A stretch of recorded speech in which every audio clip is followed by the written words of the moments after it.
Hello and welcome to the AI Bots. My name's Dan Clark, and with me is my co-host Chazzy. How are Hello. you? I'm good. I'm all good, mate. All good, mate. Did you enjoy the whole Olympics experience? We haven't spoken for ages. No, mate. Yeah, it was brilliant. Yeah, it was wicked. I got incredibly sunburnt at the mountain biking, so that was nice. That was always fun. But you did get the bronze, so it was worth it. Yeah, nearly. Yeah. My missus went off to the toilet for about 10 minutes. I thought she'd entered. But yeah, it was. It was brilliant. It was really, really good. The whole thing was just spectacular, wasn't it? Like, wasn't it just, man? Yeah, so no, I loved it. Absolutely loved it. You been playing Daley Thompson's decathlon or anything like that? Yes, mate. Yeah, Daley Thompson's decathlon, gold, silver, and bronze. You know, all the classics.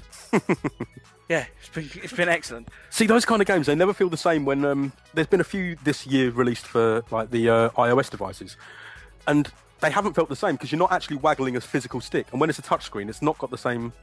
Yeah, not got the same feel, is it? You don't feel like not the same physical endurance. Yeah, no, exactly. I remember, like, really, like, this is going to sound really dodgy. I remember sitting there waggling my joystick, like, getting proper, like, veins popping up on my arms and me, like, my forearms about to, like, burst. And then having to tap that smack on the spacebar to, like, launch the javelin or whatever. Yeah, exactly. On the fire button. Yeah, get it to 45 degrees to kind of do the long jump and all that kind of stuff. Yeah, and track and field. Oh, track and field, me. All of them games, man. Yeah, exactly. That's what the Olympics is about. Exactly, the arthritic fingers from tapping those fucking buttons on the arcade cabinet. Yeah, we're the true athletes, man. Yes, mate. Maybe for the Paralympics, anyway. Definitely, because we are a bit special. Right. So, what have you been playing, then, man? Well, I've been doing a lot of watching as well as playing at the moment. I've got Netflix recently. Don't know if I said before on the show. But I've been watching a whole load of series that I'd heard about for like the past, say, couple of decades. But I've never got round to buying. Like, I don't want to spend 30 quid on a DVD box set. Yeah. But again, I've always wanted to watch it, so just sort of flick it on. And it's like, don't know, all the box sets are there. So I started watching Twin Peaks over the weekend. Now, I'm quite a fan of David Lynch, but for some reason I'd never got into it at the time. So I started watching it, and then within about 20 minutes, I'd spotted maybe half a dozen references that Deadly Premonition has used. Oh, right, cool. Now, bearing in mind, I've only played up to the point where Deadly Premonition opens up into a sandbox. So, like 4 or 5 hours, when you get through that first sort of opening-y mission. Yeah, that sort of opening cutscene and the little opening mission where he's driving about talking.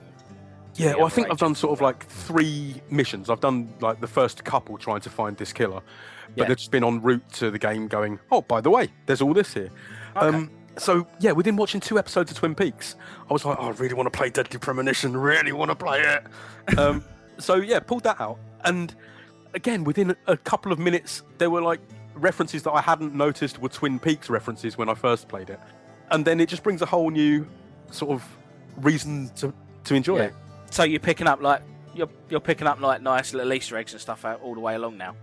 Yeah, like I say, it's going to be awkward to see in which do I play first? Do I watch all of Twin Peaks and then play Deadly Premonition, or do I watch a couple of episodes of Twin Peaks, then like a couple of hours of Deadly Premonition, and so on? So you're at like a really weird crossroads you never thought you'd ever be at.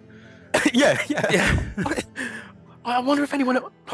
Other people might go through similar things with other like source material versus the reference point. Do I watch Rambo or do I play Akari Warriors? Yeah. Oh man, yeah. Back in the day, bless them. But yeah, Deadly Premonition is so. I was going to say so good, but then I suddenly realised that a lot of people know it's quite janky in a lot of ways. Like playability-wise, there's a lot of things that are wrong with it. Now, I can put up with them. I can put up with quite a lot of bad games if... So you've got a high tolerance for that kind of jankiness, and if there's a nice little bit of... there's something behind it to kind of pique your interest, yeah? Yeah, I can kind of blind myself off to a lot of that, I think. Gotcha. Often I find the bigger AAA games have worse gameplay than the games that people say are janky, so maybe that's just me being weird, but maybe it's just because I like PS2 games. No, it just shows your tolerance. You're a very tolerant man. Yeah, very probably. Like there's this great running gag in Twin Peaks, and this isn't a spoiler, it goes from the first episode, but where the music in the background is audible to the characters in the show at points. Oh, right, okay. like there's one song that goes on all the way through through the pilot, and then at the end, it's like that they're in a club and a woman's singing it when this fight happens, and so they can hear the music themselves, or this other music that you keep hearing when it's certain characters, and you think, oh, it's their theme, and then the woman walks into a cafe, goes on the jukebox, and puts on that song and says, "Oh, do you like this one? Yeah, I always play this." It's like, damn, that's really mad. Yeah, it's really weird. Yeah, and they kept that running joke in Deadly Premonition. So at the time, I just thought, oh, haha, that's a funny joke in a Japanese game. And then it's like, wow, it's not only is it that, it's got some sort of historical context. Like, that's cool, man. That's really cool. Yeah, totally. Yeah, the way it does the joke in Deadly Premonition is that the woman who runs the hotel where you're staying is a bit deaf. And when she's in the room, the background music keeps getting louder, I guess, because she's deaf, so that she can... So she can pick it up, yeah? Yeah, but then your character ends up shouting over the music as it gets louder to try and get her to listen. And they're both sitting at opposite ends of a huge table, even though she's deaf. So does this game do a lot of like breaking the fourth wall like that? Or does that get a little bit... from what you've played, does it start getting tiresome quite quickly? No, I don't think so. It's more part of the charm. Yeah, I mean, it's the whole game is kind of devoted to doing that. It's almost like they're trying to be like the Smart Price Kojima or Suda51. Right, okay. Like everything is artistically led towards a vision, and as long as you can sort of connect with that vision, I think you'll have a good time with it. Gotcha. Like where he's talking to himself in the car about 80s movies. Yeah, I've heard about this. It's like some of the dialogue. I've obviously been watching the endurance run of this on Giant Bomb, and like seeing some of the the kind of references to films and stuff, and the crazy dialogue. It seems quite well written for a game that's like sort of like supposed to be held up as like this budget kind of janky looking game, but it looks like it's put together well. Yeah, oh, definitely. It's only janky in terms of in terms of engine itself, like in terms of artistic style and writing and quality of composition, like of the music. It's superb. It's only lacking in sort of maybe what we've come to expect as modern gamers in terms of the third-person shooter experience. High definition and all that kind of stuff. Yeah. I mean, it looks a lot like Metal Gear Solid 3, which I still think holds up. It looks like a good game, but it's kind of maybe equatable with that, or say an HD version of Silent Hill 2, although not Silent Hill 2 HD, which we'll come to later in the news. Fair enough. Nice little link there, son. Yeah, so I've had kind of a mad weekend in David Lynch and Swery65's weird World, Northwest America. Yeah. How about you, man? Me, I've been playing Binary Domain. Yeah. Because I've heard loads of people going on about it and, kind of waxing lyrical about it. And I thought, right, I better go and, jump on the bandwagon, see what all the fuss is about. If everyone's raving about this game, I better see what's going on. So, love me third-person shooters anyway. So, yeah, got it from Love Film, and I'm really loving it. Really, really enjoying it. I can see what the fuss is all about, because it's the vibe I'm getting from this game is it's like a Metal Gear third-person shooter with like touches of Gears of War in it. I mean, it's very kind of like Japanese take on a Western, ideal, on a Gears of War type game. But they've just got so many lovely little touches with it, to do with, like adding an RPG type dialogue trees and chatting to people, like rather than it just being, like Marcus Phoenix sticking his finger up to his ear and chatting away to some like off-screen unit that are commanding them. Some kind of presence somewhere. The vague presence on the headset. It's actually like, you're talking to your buddy and they're saying, well, what should we do? Should we do this? Or do you like this? Or, wow, you killed a lot of things there. Are you okay? Are you getting freaked out at the moment? And it's like, and you can say yeah or no, or yeah, I'm really freaked out. And you can actually have a little bit of dialogue with, and whatever you say kind of gives you better standing with them or worse standing with them, so that all their bars go up, and depending on what you say and how you interact with these characters, it affects different things throughout the game. It sounds like a sort of heavily simplified version of Mass Effect. Yeah, oh, very much so, very much so. But what I like about it is the fact that like this is a third-person action shooter that has got multiple endings. Oh, wow, depending on what it's like. Nier has like ending A, ending B, ending C. Yeah. This is like a Gears of War game that's got a good ending and a bad ending and a middle of the road ending, which is quite unheard of for those types of games. It's quite, like I say, it's really interesting to see how a Japanese dev has kind of taken that structure and then brought their own flavour to it. It's interesting when you see those JRPG mechanics mixed with a Western style of game, isn't it? I do quite enjoy it. It's like you go to the ammo station, and normally you just go to an ammo station and it give you a series of ammo crates and you fill it up and then you run on. But not in this. You kind of go up to an ammo station and then you load up on your whatever ammunition and grenades you get, and then once you stopped, it runs a little it runs like a little jackpot machine, like a like a little one-armed bandit. And it'll go like win, lose, jackpot, and it will just cycle, and then eventually it will land on like win or jackpot or lose, and then you'll get like if it lands on jackpot, then it throws out like grenades some extra grenades for you. If it lands on win, it throws out an extra ammo pack or that kind of thing. Just like a lovely little touch like that you'd never see from a Western developer, but it's obviously like sort of based on the kind of arcade culture in Japan and that kind of pachinko type, going out and gambling and that kind of thing, and it's just another little, just a little tiny thing, just put in there for a bit of flavour. I'm guessing that's where people are drawing comparisons with like God Hand. Like I know it's Platinum Games, so there are going to be comparisons there anyway. But like with the kind of little bonuses and constant little sort of nudges along just to keep you happy and keep you playing, isn't it? Yeah, totally. So there's just loads of stuff in this game that are just lovely little touches all the way along. It's not the most like highly polished game.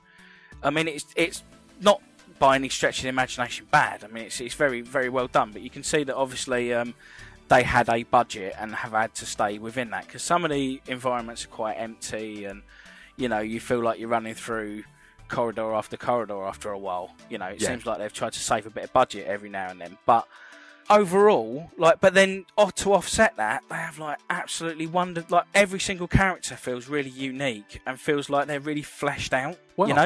It's not like, again, to go for the like Gears of War comparison or like a Space Marine. It's not just I'm big hulking dude who's gonna run in and just annihilate everyone and fuck yeah. It's kind of more like, guys, like it's that they've all got a bit of a personality to them, and they're all sort of talking about these kind of crazy situations and why are we doing this and should we be doing this and this is fucked up, and there's loads of dialogue going on that's like sort of makes you feel for them or not feel for them, or get pissed off with these characters. And without being sort of spoilery, is that because they are normal people forced into being at war rather than in Gears of War? Very much so. Well, they are a mercenary squad. Yeah. But they are from different walks of life and different areas of the world, and they've all been thrown together, sort of situation. It's one of those kind of premises. I can't really remember much of the demo, but is there a like really Britishy one, like sort of? There's a couple of they're very, very There's two. There's a guy and a girl who are the kind of British protagonists. Yeah, the kind of the one's the leader and one's the demolitions expert, and I mean they're not too cloyingly, yeah, governor. They're not like it's not Dick Van Dyke. Yeah, it's not the Cockney chimney sweeps. They've blocked the road. There's dozens of them. How are we going to take down that many robots? Mary, Bert, any ideas? That's a very important question. We're very glad you asked us. But there's only one surefire way to kill those robot bastards. Just a massive fucking rocket makes automatons go down. They'll drop to the ground with a clanking metal sound. Yes, a massive fucking rocket makes automatons go down in the most explosive way.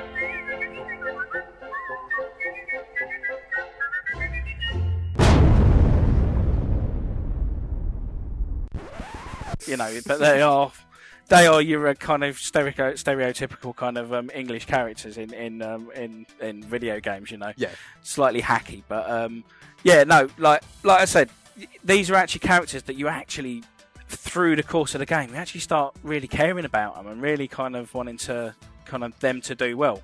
And I won't spoil it. Such a you're making what I think a lot of people have assumed this is quite a generic third-person space marine-y kind of game. Yeah, it's not. And you're making it sound like it's got a lot of unique elements that completely take it away from that. Yeah, totally. That's what I'm saying. I mean, this game, I'm really excited to see what, if they do a binary domain too, and if they can go off and really kind of flesh out a lot of these ideas. You know, it'd be amazing. It really would be, because there's so much in this to love. They've just sort of taken the third person kind of shooter and spun it on its head, and I really, really, really enjoyed it. You know. Oh man, I mean, sort of what could be the worst thing ever, right? Is if they did a sequel, but you said they kind of mixed Metal Gear and Gears of War. Yeah. If they were like, the way we did it in the first one didn't work, let's take the characterization of Gears of War and the length of cutscenes of Metal Gear Solid. 7 hours of like an Azura's Wrath type, shooter, like post-apocalyptic future. But with less character than that, I'm sure. But yeah, I mean, it's one of the other nice things about this. It's got the headset, yeah.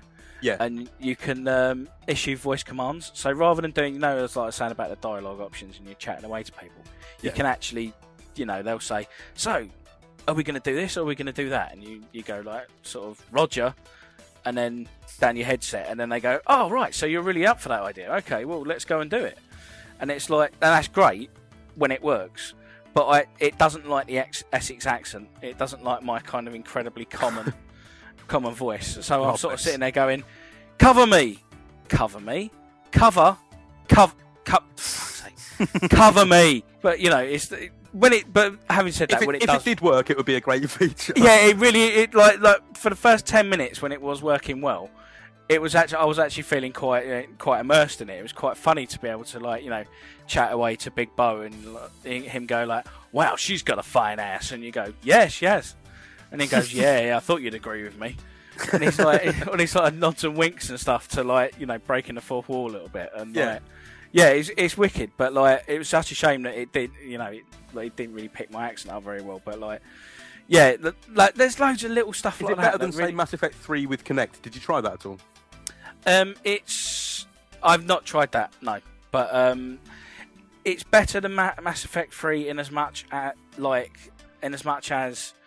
it's a more solid shooter, I think, than oh wow, yeah, than Mass Effect. Mass Effect is very pretty, yeah, but it always felt a little bit weird and floaty for me. Whereas Binary Domain actually feels quite tight and well put together. So, solid and meaty. Yeah, solid and meaty, but not for meatheads. How about that? Yeah, that's a quote. For yeah, Binary exactly. Domain 2, there you go. But no, really, I was pleasantly surprised, because I really did think this was going to be like your kind of BC tier game, And did you play Vanquish, by the way, by Platinum as well? No, I didn't. But that looked very very cheesy, and very kind of sort of almost 80s action movie, whereas this is more in a vein of a kind of say a Metal Gear or a Mass Effect, Slightly lower key, in terms of Yeah, it's one of the better stories I've played in a shooter as well. Really, really quite an unusual story. But interesting stuff. Yeah, it's well worth playing, man. It's well worth playing. If you can find a copy of it cheap, I'd really recommend you picking it up. I don't think you could find a copy expensive at the moment. I'm not being funny, but it's one of those games that sort of dropped to a silly price in a short space of time. Yeah, it just disappeared, didn't it? It sort of dropped off a cliff. Despite the fact that everyone that was playing it was raving about it. Yeah, exactly. I didn't really see anyone that had a bad word to say about it. So no. I can see why they haven't, because there's so many little bits to love in it. It's one of those kind of sum of its parts games where there's so many little bits that come together to make a really great game. Yeah, it's not that you can't say, like I say, it hasn't got the polish of a Gears of War. It hasn't got the kind of big bombast of a even though it's not a third person game, but of a Modern Warfare. It has got lots of really cool shit in there that all comes together to make it as good, if not better, than some of those games. Yeah, It's you like made I'd it say sound like it's- I'll actually like it, even though I don't like. No, you would. third-person I think you'd really like it, mate. Honestly, I really think you'd like it. And also, I can like use the headset, and like there not be other people there. Like, perfect. Yeah, no, Like, exactly, for me, exactly. it's like, yeah, that's perfect. Like a training headset, you know. Yeah, Like training you for multiplayer. yeah, that's the one. So other than that, yeah, I've been playing games at like Gplex, and like obviously as everyone's heard, like we were up till silly in the morning playing games in the Console Ninjas hotel room. So we ended up playing a lot of Marvel vs. Capcom 3, and I'm not a massive fighting game like freak, you know. Yeah. I play a bit of Street Fighter 4. Like one of my crowning glories in any game is the fact that I beat that on medium. And to my eternal shame, I jumped off the couch, ran around the front room screaming, oh my god, I've done it. So, you know, that's how bad I am at fighting games. The boss in Street Fighter 4 does make you feel like that, though. Like, Yeah, totally. He's quite cheap. So, He's a cheap yeah, bastard. I get you. But, yeah, playing that Marvel vs. Capcom 3, though, I really, really enjoyed that game. It was an absolute visual feast. There's so much going on the screen. It was ridiculous. Like, you can't work out what you're doing. You know, I defy anyone to actually know what's going on when all the kind of flashes and bangs and... Maybe that's why you lost every round then. Because I was just about to say that the fact that it's in HD means that you can tell, like... I know you were like, there's so much going on the screen, but I felt... I found it really overwhelming. Yeah. But, having said that, as I got into it more and more and more, I was starting to pick up... You know, oh, right, okay. Like, this is why that's happened. Yeah, yeah, exactly. Like, why suddenly my 3 people have jumped in and jumped out. And, yeah, exactly. And, like, comboing in on, like, tagging people in to combo off stuff. And, like, there's a lot of depth in there that I started to suddenly, you know, over playing a few games, sort of get my head round. And I think I'm thinking about picking it up, like, properly. Did you play the second one? No, I've not played any of them. Not played any of them at all. Like I the said, second one's on XBLA. It's got a lot more characters than number 3, and it still looks pretty good, considering because it's 2D animation, so it's always going to look as good as it does. Yeah, totally. So yeah, I'd recommend that one, if not instead of, at least as well as. Like it's, I think it's got it's over 50 characters, like a massive roster. Stack of Marvel and Capcom. Like 3 is fantastic, but I just found the roster a bit lacking. Yeah, but I mean, I found for like me, as someone who's like entry level, doesn't play a lot of fighting games, like it's brilliant because you can button mash your way through a few games and win. But if you really want to start just learning and kind of getting your head around of how a fighting game works, I found it really, it's got a lot more scope for you to learn it quickly. Yeah, some of the other games have, you know, that I've especially played anyway. Like, you've got 3 health bars, so that gives you like ample opportunity the amount of time to learn what's going on a bit. And totally. Swap them out. Yeah, and also, you know, because you're playing with 3 different characters, you've got 3 different movesets. You can kind of get a feel for each one throughout playing in one game. So you're almost like sort of learning 3 characters at once. It's almost counterintuitive to what you'd think. You'd think that it would be way more difficult. But you just pick up a move here and a move there, and all of a sudden you're sort of building up little move sets with each player over like each game, you know, and all of a sudden you know a hell of a lot more moves. So I mean, like I said, for me as a noob to it all, I really thought it was excellent. It probably helps that you're used to Street Fighter 4 as well, because totally. I doubt that they're quite similar games all round. Yeah, totally. But I know there's different mechanics. Fighting game people are going to write in and say, no, they're not. They're entirely different. But engine-wise, they do feel and look vaguely similar. Yeah, totally. But at the end of that night, I had properly square eyes from playing that game, and it sort of, you know, it was doing. It had a massive massive migraine from all the flashes and squiggly bits on the screen. It's probably from having like listened back to when we were playing it, like it was about maybe an hour and a half long that we were just playing that all constantly, like hooked on the screen, like crazy, man, crazy. So you got anything else, man? You know, you're saying about when you opened an item box in Binary Domain where it goes to like an RPG, not an RPG, where it goes to a slot machine. Yeah, that's it. Yeah. And the past few weeks, I've been saying I've been looking for RPG experiences that I can just jump into and jump out of. Right. Like I've been trying loads of portable games on the Vita, but they have a bit more depth than I'm looking for. Now, I downloaded this game for free on my iPod Touch called RPG Slots. Okay. And it distills the Japanese sort of turn-based RPG experience into a simple slot machine, like a fruit machine version of an RPG. Oh, cool. If you like Puzzle Quest, don't you? Yeah. It's a bit like that in that it applies sort of tropes associated with RPGs across every level of an entirely different game format. Oh, cool. And I've just found it so addictive. Yeah, I mean, you've got me to download this and play it, and the first thing I noticed about it was that it's one of those, just one more game. Just one more go. Just one more go. Especially as just one more go, it just involves pressing spin on the wheels a few times to try and beat another enemy. Yeah, exactly. I should explain the sort of mechanics a bit better. So you've got like 3 reels each, 3 for you, 3 for your opponent. And then in the middle, you've got a multiplier, times 1, times 2, or 3. And like, say you get 3 swords on your side that match up, it can be diagonally. Then you hit the opponent for like however many health the middle bit says. And so that was the thing that got me. I thought it just had to be in a straight line across. But then once you start playing a few and it sort of, it takes diagonals, it takes like sort of U shapes and N shapes.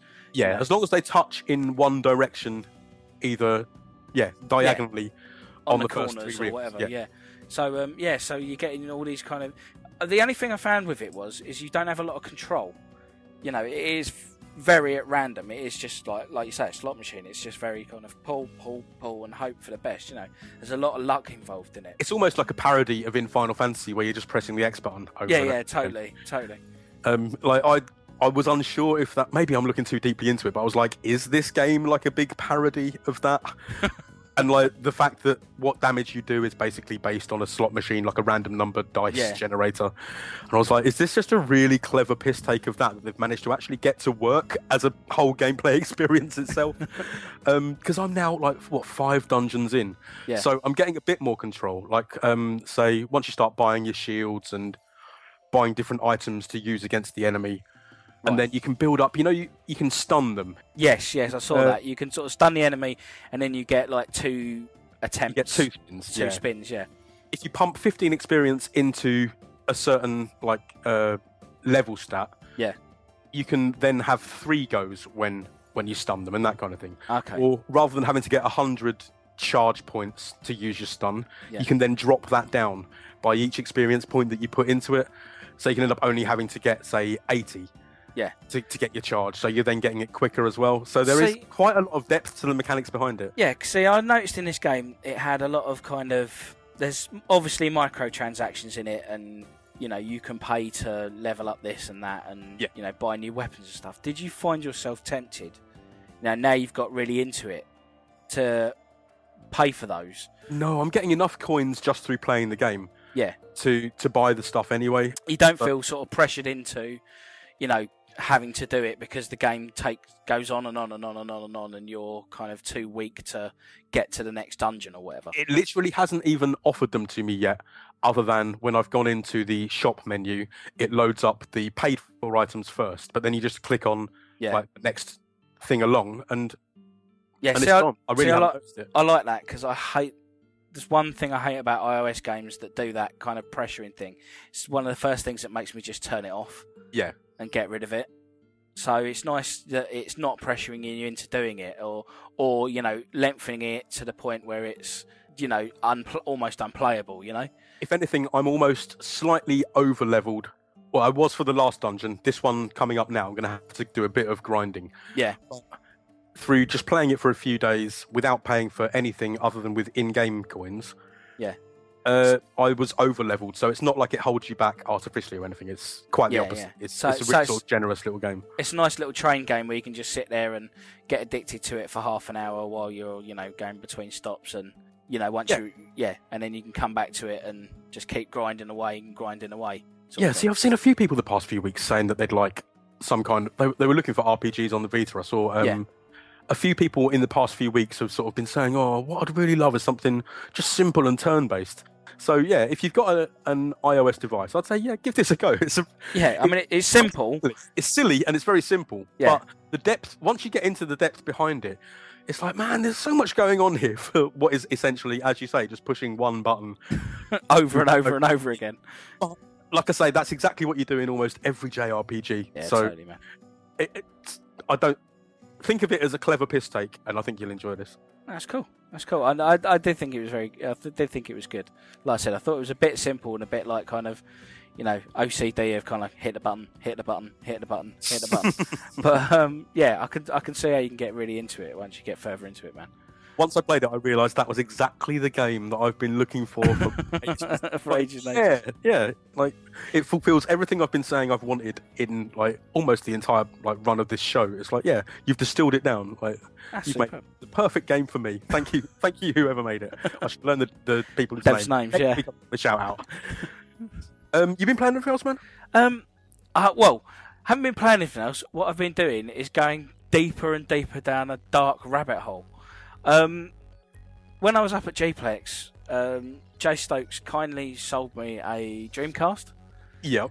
And went out and he took us to that retro shop up there, up in Birmingham. And in Freaky Street. Yeah, that was wicked. That was wicked. That street. Yeah.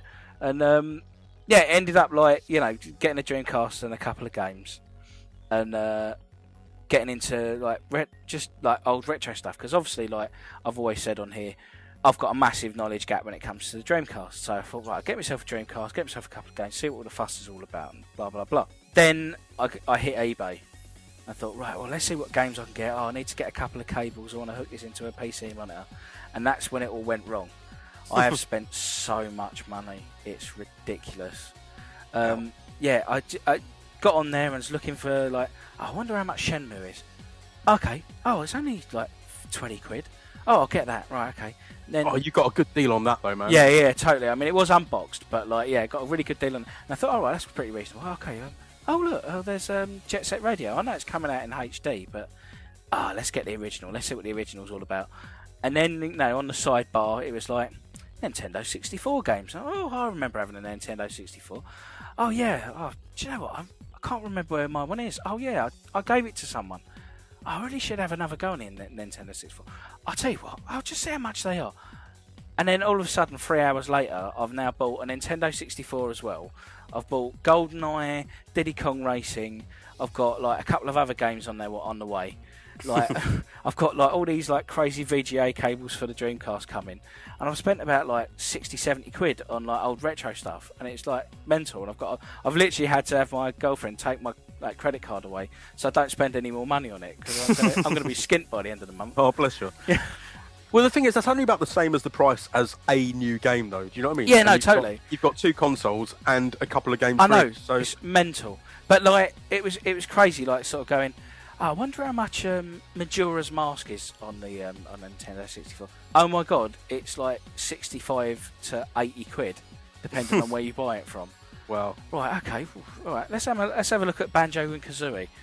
Oh, that's all right. That's 10, 15 quid. I wonder how much that Banjo Tooie is, because that's supposed to be a bit better. You're joking. 45 to 90 quid. Some games I would never have expected, just completely. They had through the roof. quite a low run though. They were really late in the N64's life. Yeah. By this point, the PS2 I think might have even been out by the time Majora's Mask, and maybe even Banjo Tooie. So you got to be thinking they didn't make many copies of those, man. No, totally. But now I just feel myself getting more and more dragged down the kind of the retro route now, and but it's been mad. It's been quality. Managed to eventually get the Dreamcast up and running enough for me to have a quick look at sort of Shenmue and stuff, and I'm gonna really give that a good go once I get all the cables and stuff sorted out. But I'm really looking forward to that, because from what I've seen of it bloody holds up well. And I think you're prepared for that. It's going to be a bit janky in places, right? Yeah. I've kind of I mean, the graphics horror in me has had to be told to calm down.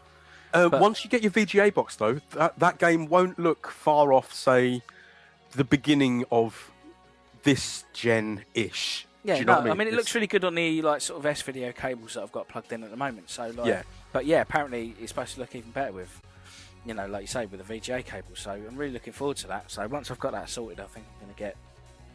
Just just remember that it's pre GTA 3, Right. and obviously that's the first real 3D sandbox game that people think of. Yeah. So this obviously doesn't incorporate a lot of those later features. It's Yeah. No, it's quite funny. It's quite obvious to say that obviously it's not going to be like that, but you just need to sort of walk into it and sort of with that. It was quite funny, like trying to move the guy around and realising that I couldn't use the analog stick because the analog stick wasn't, used as part of the game. Everyone was still using the D-pad, and just like stuff you take for granted now. I'll just use the analog stick. Oh no, it doesn't work. You've got to use the D-pad. It's like, I think you can switch that to some degree. Yeah. Go into the options. You should be able to sort that a bit. I think. I could be wrong. But yeah, no, it was just funny. Like sort of, it was only like sort of 99 2000. It says on the kind of like splash screen. But you think like in 12 years, how things have changed so dramatically. It just like sort of standards have kind of moved on. Yeah, it's nuts, man. Absolutely nuts. Although at the time that must have been one of the very few games to use a D-pad for controlling the character, I bet. Do you know what I mean? Because we'd had like Metal Gear, Silent Hill, all these other games by then. So I still think it was a bit of a step backwards. Maybe because this has started life on the Saturn. No, maybe. We didn't have a D-pad analog stick. Maybe it's just a hangover from it being developed over two consoles. Totally. But imagine how that would have looked on the Saturn. There's don't when you finish Shenmue 2, it shows you a little video of how it would have looked, right? And it does look good for the Saturn.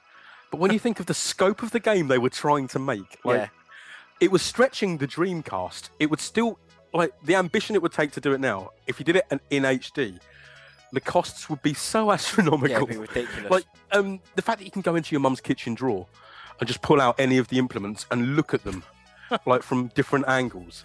Why? What were they thinking? I know. Exactly. Why? And it was just, I know why they did it. They were like, we're going to make a 3D world and you can take out anything from anywhere and look at it. And it's like, that's such a good idea, but it's so stupid. Yeah, it's so intensive, it's ridiculous. I'm glad they did it once, but... Yeah, but disappearing down this sort of retro rabbit hole, I've really enjoyed it. So I think we're going to try and keep it up and maybe once a month, kind of, try and pick something new up or, give it a couple of months to save up some money and get some bigger titles and just try and get back into some of the older games. Once you've got an N64, I'm going to show you something quite interesting that you can do on your PC that, as you'll own the original copies, you can upgrade them to HD textures, but we'll go into it deeper in another episode, man. But cool. It's quite interesting playing old retro games with nowadays up-res sort of graphic textures. Yeah. So nice. Kind of like people doing their own HD remakes, I suppose. But yeah, that's for another day. Yes, mate. Right, so is that everything, man? I think that's us covered, isn't it? Sweet. Right, should we go to a break? Yeah, let's hit the break. Okay, break.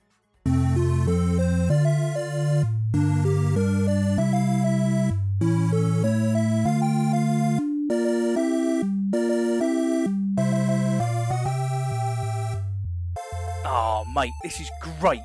We've got Borderlands 2, a case of beer, and enough cheesy quavers to sink a battleship. This weekend's going to be ace. Yeah, man, it's a spot of luck that your girlfriend booked a girly weekend, literally the day after Borderlands 2 comes out. Girlfriend mode activated. Oh, no. You can't say that word around Connect, man. Huh? What have I done? Hey, listen, you two aren't going to sit there all day playing games again, are ya? Your socks are still next to the bloody bed from last night, and you forgot to put the pesto back in the fridge.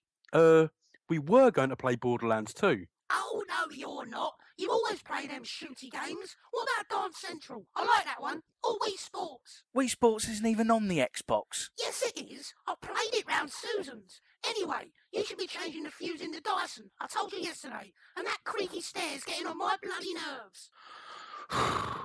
Xbox Play Borderlands 2. No, Xbox Bing. Mel B's Connect Dance Workout. Better with Connect my arse. Why don't we just unplug the Connect? Yeah, good idea, man. Don't you bloody dare! Daisy, Daisy, give me your answer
And we're back. And we seem to have a lot of questions this week, don't we, mate? Yeah, we've got quite a few. Now, there's one that we have to sort of hold our hands up here. This one came in when the Olympics had just started. But we didn't want to answer it from the future in the episode last week, because that would have just sounded weird. Like talking about the London Olympics in 2022. Although people will be, I suppose. But yeah, that wasn't our remit. So it wasn't... No. So, yeah, we've got a question from Justin Knowles, Don Ragnar on Twitter. Now, he said, with the London Olympics, if we were to put together an Olympic team made entirely from video game characters, who would you put into each event? The only rules are that each character can only compete in one event, and they must be primarily video game characters. So you couldn't use, like, the Flash from DC Universe Online or, like, the Hulk for weightlifting or something like that. You can't do that. Now, he's given a few examples. He's given Frogger for the high jump. Right. Sonic for the 100-meter sprint. Very good. Yep, they're shoo-ins. I think they'd get the gold. Yep. He said fencing the Prince of Persia. Now, I heard in the fencing, Cloud and Sephiroth both got banned because their swords were way above regulation size, and they've got shit hair. Didn't fit under the fencing mask properly. So yes. And he said Garrus for shooting. He says he's loving the podcast. Keep up the good work. And yeah. So what would you do, man? Right. So I thought, well, you've got to have someone to come out and light the torch. So the best person for that has obviously got to be Dalsim. Clearly. Yoga Flame, that Olympic flame, lights the torch, job's a good one. It's got to be done. Now, would he do the one from a distance, right? Or would he do the one close up? Well, if he did the one close up, he'd burn his face off, I reckon. Yeah, possibly once it all went up. Yeah. But then there's a chance of it missing and going into the crowd if he does it from a distance. So they'd always have to work out health and safety on the day. Well, maybe he could do the one close up, but like they did at, was it Atlanta, where they had the little flame that shot up into the cauldron? Yeah, you're right. Yeah, maybe he could do that. Yeah, Capcom would have to build in some sort of new mechanics for him to be able to do that. But I'm sure that wouldn't be a problem, would it? Yeah, it wouldn't be too hard, would it? I'll tell you, I'd have for the javelin. Do you remember Arthur from Ghouls and Ghosts and Ghosts and Goblins? Yeah. He'd be perfect for that, as long as he didn't pick up the wrong power up. Yeah, or he did it wrong the first time and his clothes fell off. He's just running around in his pants. To be fair, a lot of Olympics is running around in pants anyway, isn't it? Lycra onesie pants, underwear. Now we were trying to think of this. And we were arguing about what John Marston from Red Dead Redemption would be best for. Yeah. I said clearly dressage because he keeps his horse looking nice and all that. Yeah, and I was saying to you, it's got to be. It's not dressage because he doesn't dance about on his horse. What he does is he rides about. He does a bit of shooting. He jumps off the horse, does a bit of running. So it's got to be the modern pentathlon, surely. Yeah, bit of running, bit of shooting. Does he swim, or is it like GTA? Like the GTA games that... Well, he doesn't swim, but he doesn't have to be good at everything. He only has to be good at most of it. Fair point. But if it's a Rockstar game, he might just drown as soon as his toe hits the water. Yeah, we'll leave that. We'll do that one like first or last. He can go into some sort of special scuba suit. Yeah, exactly. Yeah. We'll give him a snorkel. Now, someone who wouldn't need a snorkel is... in the synchronized swimming, I'd have Echo and his mates from the intro of the first game, when they're all flipping about in the air. Yeah, all jumping about. Yeah. Yeah, so I think that'd be great for the synchronized swimming. Yeah. Although that might be cheating. I know they're not strictly human. I love it if a country suddenly entered dolphins into Yes, we've entered animals. We have a cheetah to do the 200 metres. Well, if you can enter horses in show jumping, why can't you have a cheetah in the 100-metre sprint? Yeah, exactly. Like a long jump and it's two massive kangaroos. Or just a giraffe taking a step.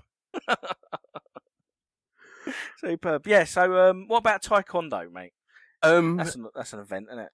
Yeah. I think there's been taekwondo fighters in various games. Like I think Tekken's got a couple of taekwondo fighters, but I reckon it should be someone from like an old 2D game, like Yi Ar Kung Fu, or someone from something like that. Because as they're two-dimensional, they'd be really difficult to hit. Yeah. You'd get them square on the pixel, and from any other angle, it wouldn't work. Yeah, exactly. They would just be too thin for you to hit. They'd just turn sideways, and you'd miss them. Yeah. So, I think that's the video game Olympics covered pretty much. In Otherwise, we're just going to make worse and worse references as things go on. Yeah. Really obvious. Like, I'd have the Lakers from Bulls versus Lakers in the basketball. In the basketball, yes. Yeah, who's the next question from, man? Next question is from Furiace, and he says, after the summer of despair, do you think people are over-egging the first games out of the traps this summer? With Sleeping Dogs, which has scored 9 out of 10s in most places, and Darksiders 2 getting high marks, are people treating these games like Christ's second coming? Are people so desperate for a big hit game that subpar releases are being seen in a rose-tinted, crack-fueled, hooker-laden light? Are these games to be the true AAA titles that everyone thinks they are, or am I just being a cynic? This is a really interesting question. Yeah, man. And I found it... I was falling on both sides of the argument as I thought it through. See, I think that this is quite clever marketing to release at this time of year. Yeah, totally. I can see where the cynicism comes from, but then I don't see that they're necessarily bad games. They might not be if they were released in October, they might not be the big AAA releases that would get all the sales at that point. Yeah. But that's exactly why it's a good idea to release them now. Yeah, that's why they're being moved, isn't it? You know, so they don't get steamrollered by a Modern Warfare or something massive. It doesn't even matter if it's any single one massive game. Just that huge glut that we get sort of end of September, October, November. It's impossible for any game to get seen. Something's got to be pushed to the margins at some point. If there's so many games coming out that people have got to review, there's only so many man hours to review games, and kind of things are going to get pushed to the wayside. But I mean, there's also an argument to be said for kind of like your own perceptions of what you think a AAA game is. I mean, and should be. I mean, there's no reason that a Sleeping Dogs can't be. It's a new IP and that can, come out and be a 9 out of 10. Why can't it come out and be a 9 out of 10? Well, it's not really a new IP though, is it? It's Is it not? It's technically one of those old. Do you remember the true crime games? Oh, right. Is it? Okay, so it's sort of the phoenix from the ashes of the. Was it like True Crime Hong Kong or something? That they put on the back burner. Even so, it's a new even so, there's no reason that this can't be a 9 out of 10 game. I mean, we've got to say we've not played these games. We don't know that these aren't amazing games that are going to blow your socks off. Until we play it, we can't really say with any kind of real definite authority. But at the end of the day, why can't this game come out and absolutely shock us? Why can't it kind of sideswipe us and be amazing?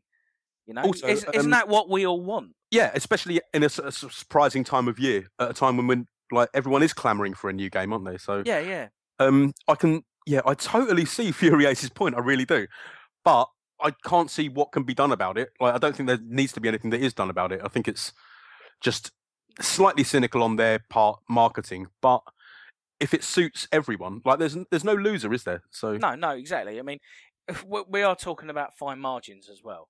I mean, if they are 9 out of 10 games, or they're 8.5 or 7s, they're still great. They're still good games. Also, to be fair, with the second day reviews, because obviously first day reviews are often a little bit higher. Yeah. As we all know, second day reviews have now come through, and Sleeping Dogs is now standing at 78 as a Metascore. Yeah. And Darksiders at 84 currently. So So I mean. Looking at it, it's going to even itself out over the reviews, isn't it? I mean, they're good to average scores, aren't they? Yeah. Kind of exactly what I'd expect for those two games to. Exactly, and you'll also put your own spin on the fact that it's Metacritic and blah blah blah, and their metrics and all that kind of stuff. But I'm not putting all my. But even if you took the kind of what you would see as the mainstream press. Yeah. For I think there's enough people there with enough integrity that kind of, if you averaged all those review scores out, it's a pretty good indication of how well that game's being received. Also, I think what we'll see maybe next year or the year after is, do you remember when they started releasing big games in January, February? For exactly the same reason, to avoid this being caught up in the Christmas rush. Yeah, totally. Because a lot of them got smacked on the arse with that. I know Ubisoft had one Christmas where they released a whole load of great games, and none of them really sold much because not only had they competed with themselves too much, they had all the other publishers on the market as well. So exactly. But now January, February, you get dozens of really big names. So I sort of remember Burnout Paradise being one of the kind of first games that came out in January, and everyone's like, "Oh, that's not going to sell very well," and it did gangbusters and kind of opened the floodgates for other games to come through and sell at that time. You know, it's a great time because like people have new consoles from Christmas. You can't forget the kids market, can you? Well, yeah. Also, kids are getting like Christmas sort of money and Christmas money and that kind of stuff. So, yeah, I mean, there's a lot to be said for like having these peaks and troughs and kind of odd times and seasons to release games. You know. Yeah. But I can see what you say. I can see what you're saying about like being cynical and saying, "Oh well, you know, we haven't had any games for ages, so everyone's just desperately clamouring to give something a good score just to, you know, keep people coming to your site and stuff." But I think in this case, there might be a little bit of that, but not as much as you maybe think there is. You know, I think it's more that actually 2 reasonably good games have come out and are getting reasonably good scores. You know, the only worry and a slight caveat is there's the worry that they may have been rushed to hit this period rather than being held off until October, November, when maybe they were supposed to have been. Yeah, but then there's another. Or you could argue that they've actually been extended and pushed, you know, from this Christmas onwards. So you know, it's you don't know unless you're bloody working there, to be honest. But it's an odd one. I just think at the end of the day, it sort of always evens itself out. And it's a really interesting question, and I think maybe I might do a little bit of research into when, like on a sort of longer term basis, as to which games do get lost this coming year, and see how it could have panned out if they'd have been released at a different. I know we can't really say, but there will be games that people say, "Oh, that really should have sold better." But it's interesting, like you always hear like reviewers when they sort of go back over their games years later and they go, "Yeah, I reviewed that 5 points too high," or you know, that I reviewed that as an 8.5, and actually I think it's probably with time more like a 7.5. And you know, it's all very subjective and kind of with time, you know, like I was seeing people today talking about Ocarina of Time on Twitter and kind of all of a sudden saying, "Oh, that's not as good as I actually thought it was," and you know, people always reassess their opinions of stuff, so. It's good that we can do that as well. No, totally. But it's just kind of like I don't think you should ever see review scores as kind of that definite metric. That, you know, it's a lovely kind of guide.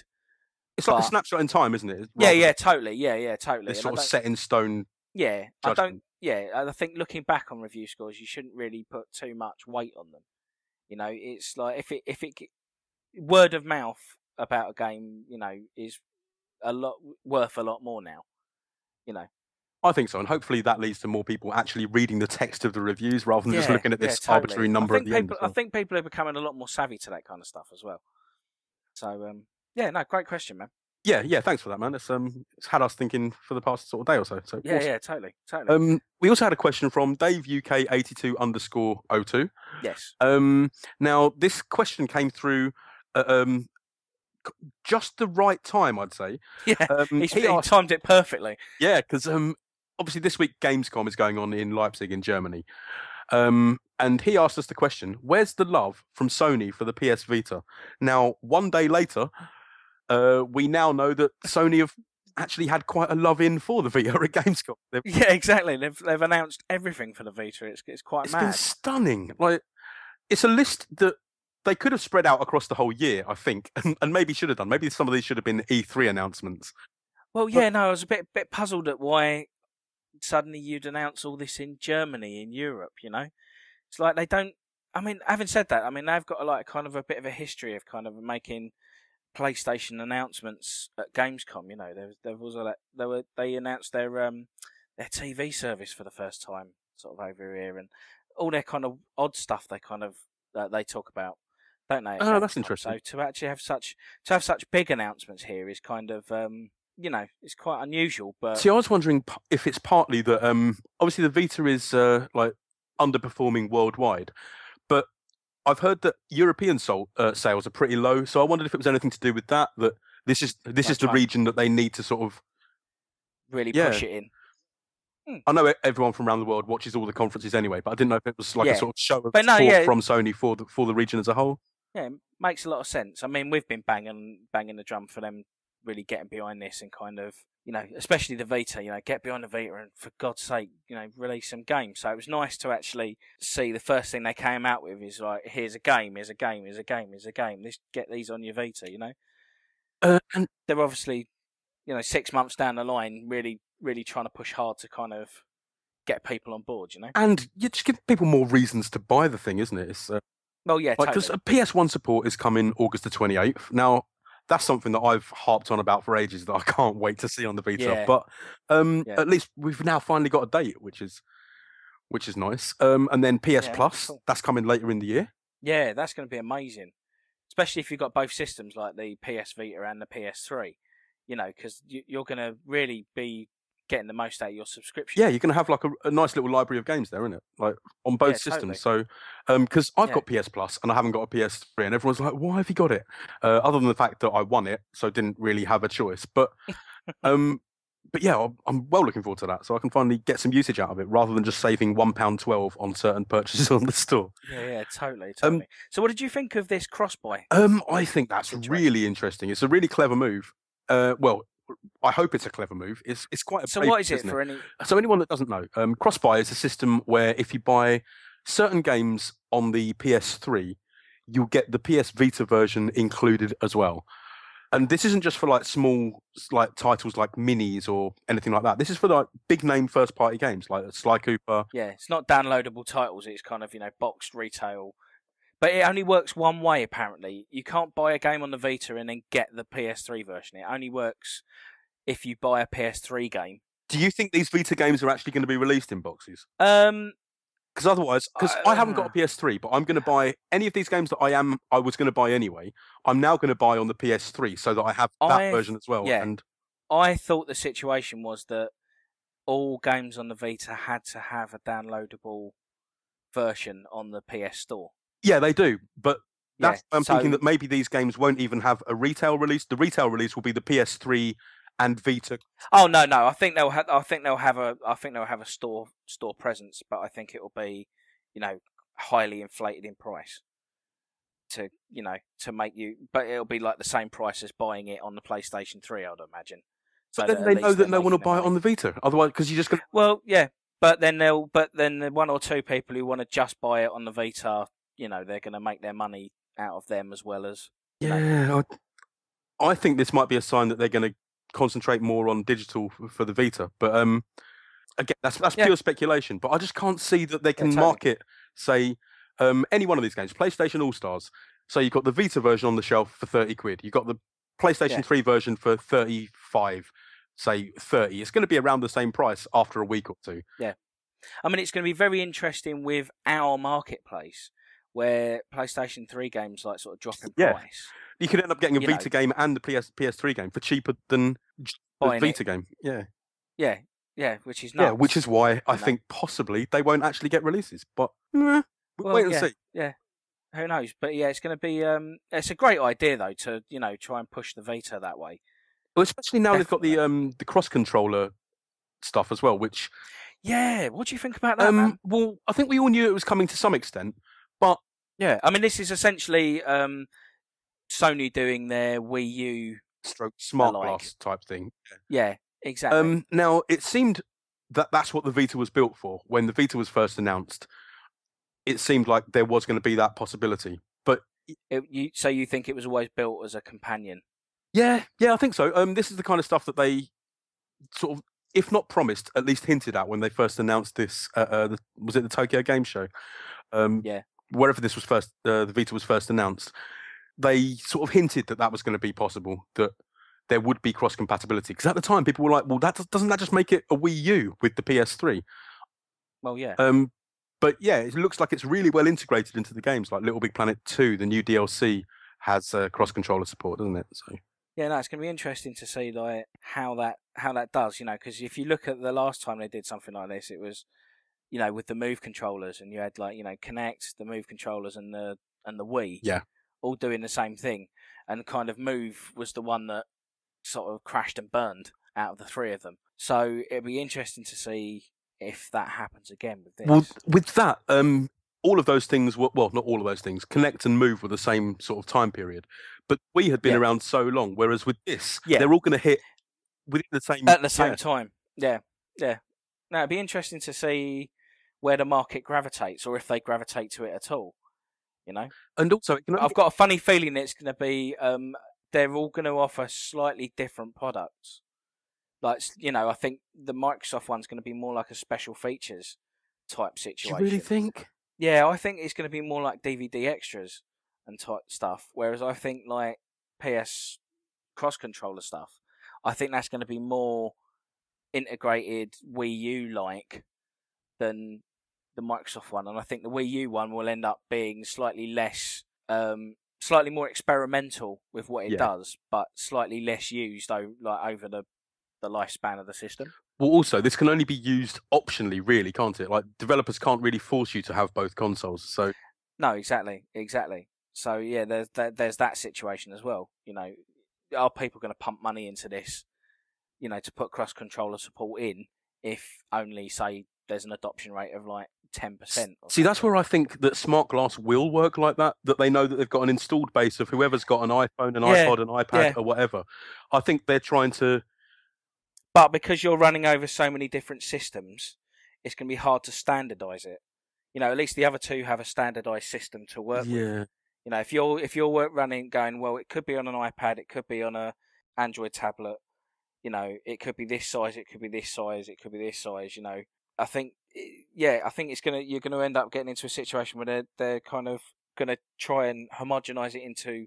All right, well, we're going to work on an iPad spec and everything else has to be around an iPad spec to kind of... To fit in. Make it work. Yeah, to fit in. But I think you'll find that there'll be less tablets able to actually do those kind of functions.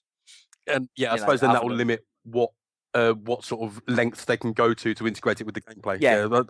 Exactly, totally. Yeah. So I think there's limitations. It's all getting quite exciting again, really, isn't it? Like... No, exactly. It's actually something to like kind of get excited about, and it's obviously like leading up to, you know, you see a lot of the footage that's come out, and you're looking at that. What's that? Remember Me? Yeah. You've seen the footage for that, and it's kind of like you're looking at that, and you're just thinking, well, that's obviously on a new console. That's not on a PlayStation 3, surely. You know, it's it's getting to exciting times where there's lots of kind of, is there new stuff coming out soon? And this is the bit I love, the kind of the little quiet bit before the story. I know it's not going to happen. I'd love there to be an actual announcement at Gamescom, even though I know full well it's not going to happen. But... Oh, it's never going to happen. Do you reckon Tokyo Game Show might get anything though this year? No? No. I don't think there's I don't think the eyes of the world are on at that as much as they used to be. Yeah, fair point. Because if you listen to a lot of the kind of podcasts from main sites, they're all kind of saying, "Oh, we're not going to go out to Tokyo this year; it's too expensive," and you know, there's not as much going on these days out there, and blah blah blah. But that's blah, exactly blah, you know, when Sony would fuck it up and do an announcement of the PS4 to a room full of like 4 people and a dog. Like they'll be supporting some like local blues cover band. Do you know what I mean? I've just got this vision of like some like Jack Russell sat at a laptop, you know, live blogging. Yeah, exactly. That's very good. Yeah. On the PlayStation 4, wonderful. Sausages.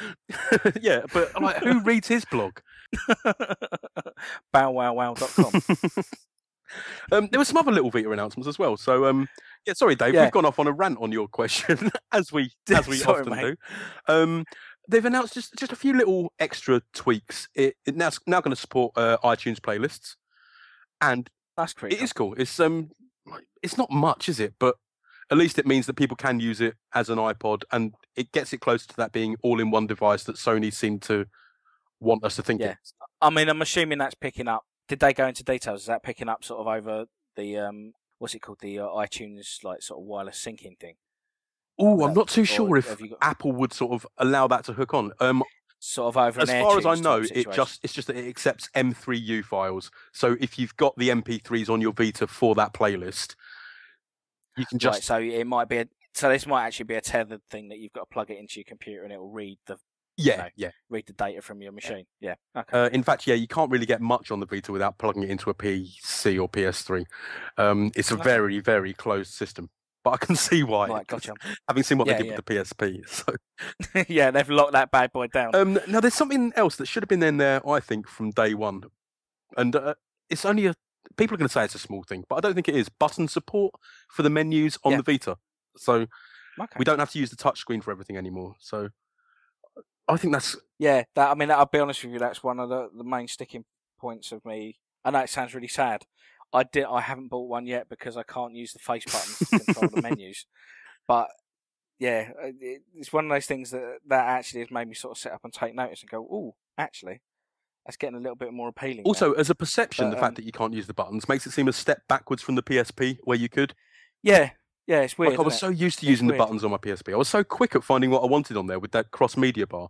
And I know they haven't got the cross-media bar on the Vita, but just being able to flick through all of those menus like with a D-pad. But I think with a lot of the announcements, like the kind of new FIFA coming out for it, and then the Call of Duty, was it Declassified?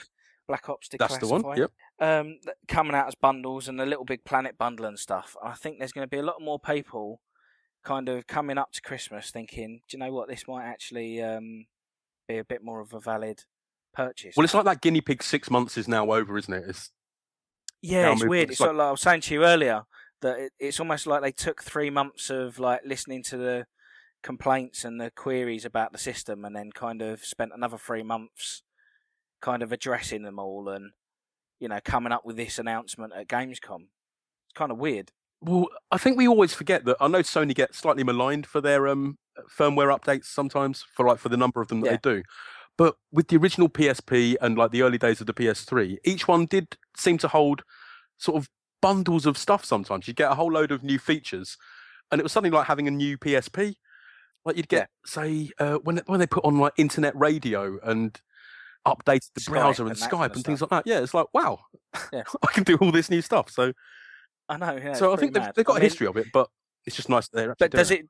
Does it feel for you as a bit of a kind of desperate move to try and shift a few units? Maybe I'm sort of all happy like Vita owner because it's only happened today. I don't think that. I'll probably in a week's time I will, but you'll get all cynical. Yeah, the old cynical gland. But I don't know. I think it's what they needed to do, and I think they've acknowledged. They acknowledged after E3 that we messed up E3 for the Vita. We're really, really sorry. I just don't think they really knew what to do, and it looks like, as you say, they've just listened to the complaints. Yeah, well, hopefully. If it's cynical to listen to what your customer wants, then I'm all for Sony being cynical. No, fair enough. Yeah, it's fair point. There were a couple of games announced as well. Tearaway from Media Molecule, the Little Big Planet developers. Yeah, it looks all right. Yeah, it's got a papercraft style, the sort of origami that you print off the net of characters and that. Yeah, it's weird. It's sort of, you were saying earlier, it was like sort of a 70s TV show, like a 70s old cartoon. Yeah, or like Magpie or be on Tony after Hart. Yeah, like after Finger Mouse or something like that. It's got that kind of look to it, like as if sort of Tony Hart's cut out all the pieces from paper and made this crazy sort of psychedelic world. It looks like it's got a touch of the Katamaris about it. But I don't know if I'm saying that just because the character looks a bit like the prince from Katamari, but yeah, very much so. That's the first thing I thought. But yeah, I mean, it's interesting. It's obviously that's been made to showcase what the Vita can do, with the front and back touch and, tapping the back of the screen to make them jump and bounce and get them up to higher levels and stuff. And yeah, I think it's going to be very interesting. That's going to be really interesting. But it's kind of, I don't know whether it's going to take a little bit of something away from Little Big Planet.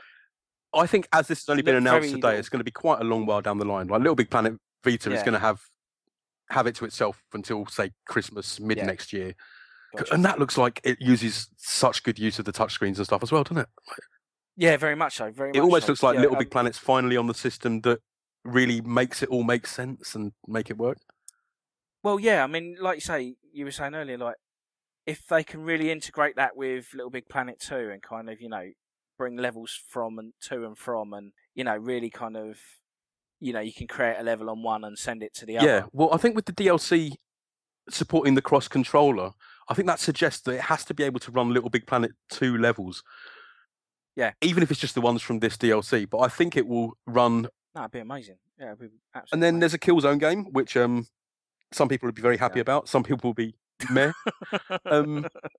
But hey, it's another top-notch, big name shooter for the system. So. Well, yeah. I mean, it's obviously going to have a lot of bells and whistles on it. No, they don't do anything with Killzone that doesn't look pretty, so it may look brown and other than Killzone Liberation on the PSP, but we'll forget. I thought that was all right. I thought Killzone Liberation was all right on the PSP. Oh, fair enough. Cool. We'll agree to differ. It wasn't. Yeah. I mean, I know it was like third person, and you weren't sort of expecting it to be. You were expecting it to be first person or third person, but I thought it was all right in that sort of isometric view. It kind of gave me a bit of a Syndicate-y kind of vibe. Yeah, Syndicate-y Smash TV kind of thing. I think it's that people were wanting, as you say, a first person view. Maybe it's just that I was expecting too much of that poor little system. Yeah. Poor malign. Little baby, I'll look after it. Oh, poor malign system. Take you in, give you some milk. Cookies and milk before bed for the PSP. Exactly. So, thanks for the question, Dave, and I hope we've answered it sufficiently. Fingers crossed. Randomly talking about Tokyo Game Show in the middle of it and all sorts. Our track record of actually answering questions is pretty poor, so... we always answer the actual question eventually. It's just that it might take, you might have to filter through. Like, at some point in the middle of the ramble, we get there. Someday, you know that guy that does those This Year podcasts? Yes, mate. He's going to edit our questions and answers so that they just answer the question within about 4 seconds. Yeah. And this is where they answered this question. And it'll just have yes. It'll be like... yes, I think it'll be very good. Yeah, I've cut out 40 minutes of this show. This shit. So if you want to hear us randomly waffle on about anything you've got to say, do send us a question or a topic idea or any feedback for the show. We'd love to hear as well. You can get us on Twitter at the AI Bots, or you can email us. Email at theaibots.com. Well done, sir. Thank you. We got there. That's it. Eventually. Yeah, exactly. See, we tried that at Birmingham, and it worked perfectly in the hotel room. So yeah. We'll keep that up. You've put me on the spot twice on that, and I've sort of jumped straight in. I'm quite impressed with myself. Exactly. I just thought I'd see if you can handle the Anne Scantlebury thing. Yeah, mate. I'm not quite as attractive as her, but I do look better in heels. I'm glad she doesn't listen to the show, because I'd be rightly annoyed if I was her. Anyway, you can find us on iTunes. Give us a shout, give us a review. We'd love to hear that. And I'm going to speak to you next week, bruv. Yeah, see you later, mate. Have a good one. All right, bye.